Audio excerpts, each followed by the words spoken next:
Hi friends, welcome to Preethisha's TinyWorld. இன்னைக்கு வந்து நம்ம என்ன ரெசிபி பார்க்க போறோம்னா குழந்தைகளுக்கு ரொம்பவே பிடிச்ச வாழைப்பழ போண்டா தான் பார்க்க போறோம். ரொம்பவே ஹெல்த்தியான ஸ்வீட் ரெசிபி தான்.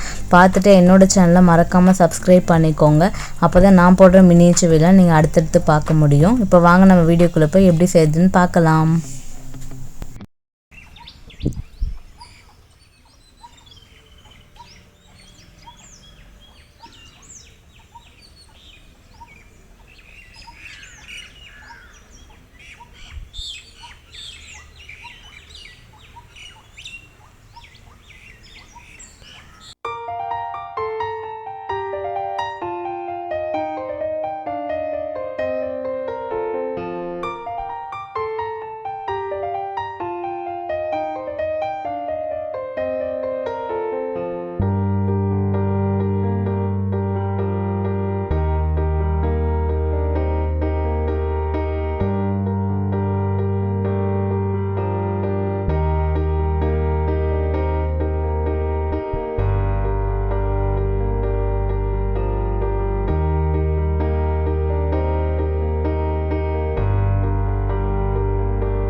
சூப்பரான போண்டா டக்குன்னு ரெடி ஆயிடுச்சு. குழந்தைங்களுக்கு ரொம்பவே பிடிக்கும். நீங்கள் ட்ரை பண்ணிவிட்டு எப்படி இருந்துச்சு எனக்கு கமெண்ட் பண்ணுங்கள். So find your happiness in tiny things. Be happy always. அடுத்த ஒரு டைனி வீடியோவில் நான் உங்களை சந்திக்கிறேன். With love Preethisha. தேங்க்யூ.